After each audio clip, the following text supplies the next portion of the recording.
Peace and blessing. Coming to you from the Functional Channel. I'm Tony, and I'm with my main man Neil. And today we're gonna talk about playing your part, being the man in the house. And man, it's simply to me the way God got it set up, man. We supposed to go out here and get this money, man. And in the days homes, the woman is making a lot more. But even if she's making more, we need to do our half. We need to play our part. If the bill's $2,000, we should still come up with $1,000. The woman should not be running the house. It's all right for y'all to be even, but she shouldn't be running because, man, once she starts running the house, it's going to get bad. Now, I'm going to tell you, probably about 15 years ago, I lost my job and I was out of work for like a year and a half. And in the beginning, my wife was like, man, everything cool, everything nice, and I got your back. But when I wasn't coming up with a job, it went from disdain to she started just looking at me funny to disrespect, like you broke motherfucker, this and that. And I ain't like it, man. So I went out and got another job.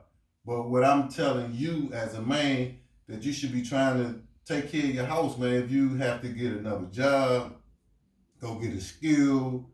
Man, start your own business. I like starting your own business. You got to go start your own business. Whatever you got to do to take care of your part of the house, man, please take care of your part of the house.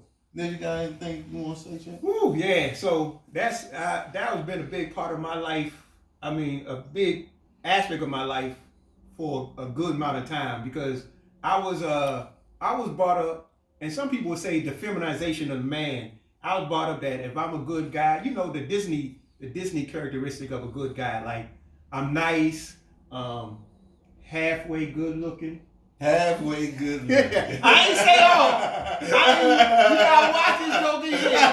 I didn't say all. I didn't say always. I didn't even say Let me ask you a question. Yeah. Did somebody tell you was halfway good looking, or you think you're halfway good looking? Mirror, mirror on the wall, who's the fairest? It's my mirror. I'm looking at mine. I got my own mirror. As long as you got your own mirror, and that's what's up. You look at your mirror. I got my own mirror. I'm through it. I ain't gonna make it no more, man. I got my own mirror. But anyway, you know, so these are the things that I thought was that what a woman needed was that, you know, you're nice, you're kind of, even more important, kind of pliable. Like, oh, I do what she wants to do and this and that. And then I realized, and then going through this process, not having a trade or career that will progress me into the future. And so what I realized was that I had one individual girl that I was dating was saying that I was, hear this, ruining her life. So let me ask you a question. Was she making more money than you? Oh yeah, she was making more money. Yeah. But this is how it started. At first, I had the money. It always be like and that. Then when she started making the money, then the thing shifted and was, you know, basically belittling me. And I allowed it to get to my feelings. So let me ask you a question. Okay. So as a man, as your woman grow, you got to grow along with her. Man, this is true. That's very important. You got to grow because you start off, you book her, you making the money, then she start making money. But as you book her, when you making your money, most you trying to bring her along. But then when they get in front of you, then they start belittling you. Yeah. But not all women, but I done seen situations. But I think the thing is, she had a certain level of disdain for me, and she kept on saying, "You don't have any goals." Wow. And you know what? She was right. Wow.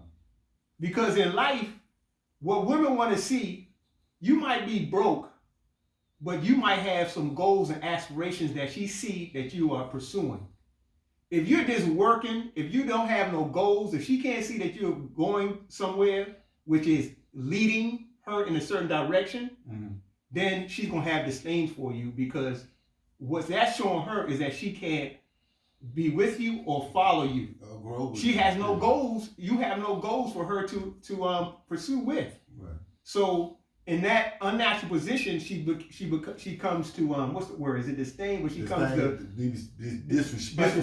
A motherfucker. Oh, and that too. Hey, champ, I went through it myself. And that too. And so what I realized, I had to reflect and have a better understanding of what manhood is. Man.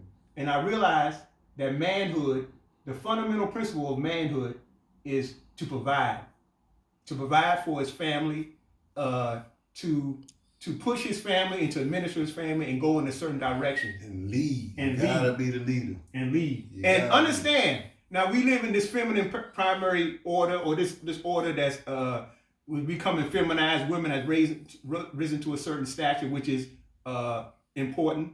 But leading does not mean overpowering. No. Leading does not mean it's me or you do this and that. Leading means that you should have some goals. You should have a vision to get so y'all can go into the future. Yeah. To me, that's what the primary principle of what leadership is. And leadership, if you look at a kingship, right, as a man, leadership is to make sure a king should make sure that his subjects is well taken care of. That's a true mark of a king. Mm. A king should not be spending all his resources on himself and building palaces.